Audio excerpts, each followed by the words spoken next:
we need to introduce a little bit from the what we are doing in Glasgow and together in English, because so some of our people, which is they do and they understand just the English language.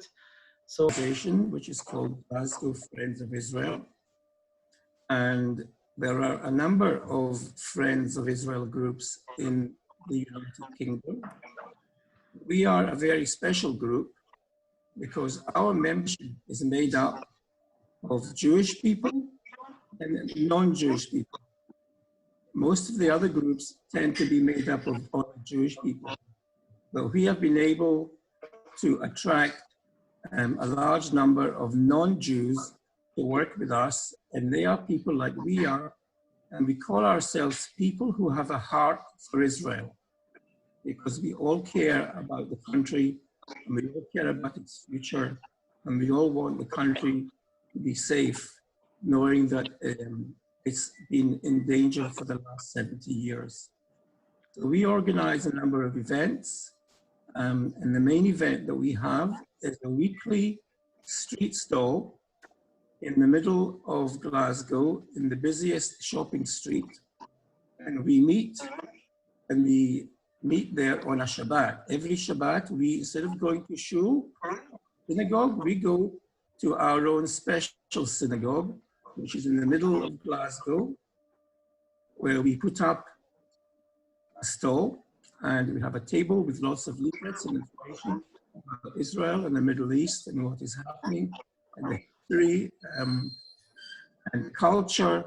We explain to people what is happening there, because most people don't know very much about the Middle East, and certainly don't know much about Israel.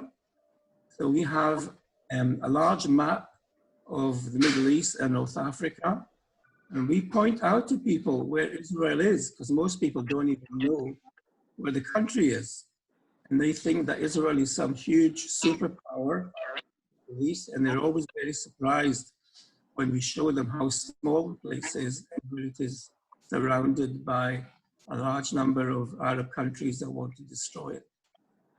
And we start at the very beginning of the history. We explain how Israel was established in 1948, following the vote in the United Nations, and how since then Israel has been threatened by a large number of countries around them. And of course, one of the biggest threats at the moment is Iran, and what is happening with Iran and Iran's objective, as they keep saying, to destroy Israel. And obviously they don't have a border with Israel, so they have other ways of trying to attack Israel by having forces in Lebanon and in Syria. And most people, again, don't know anything about that. And we have to try and explain to them that there is a real determination in the region to try and put Israel out of existence. And we do that every week. And in addition to that, we bring speakers to Glasgow from Israel and from America to tell them about what is happening in the Middle East.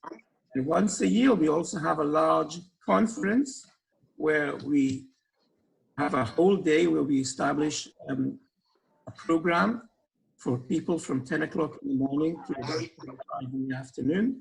And we have a number of sessions and workshops explaining to people again what is happening there. And we've been doing this for 6 years now, and we've made a huge difference to the information that people have about Israel and the region. And many people come back to the stall over and over again to talk about things they're interested. But the important thing, although it's very nice to talk to people who agree with me when I talk to them, they already agree with me. And the important thing is to talk to people who don't agree with me and have an argument or a discussion about things that really matter. And it's amazing how many Iranians we meet in the stall. And we're always looking for Ariel when an Iranian comes around, because we'd like them to see that we have somebody from Iran who is with us. Unfortunately, Ariel is not always there, but when he is there, we make sure that the people from Iran always speak. to Ariel, and he tells him his story, which is unique because nobody else has got the history and the story that Ariel has and how he got to Scotland. So we are a very well-known group in Scotland and in the UK. We often meet with politicians and we explain to politicians some of the issues that Israel faces.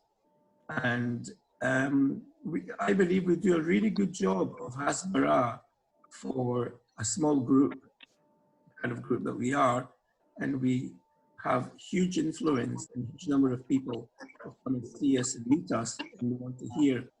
Because people think that Scotland is an anti-Israel country, but it's not. In Scotland, about 20% of the people support Israel, and about 20% of the people support the Palestinians. But there's a huge group in the middle, 60% of the people don't know very much about it. And those are the people that we try and meet with and explain what is happening so they have a better idea of the kind of problems that Israel faces in the Middle East.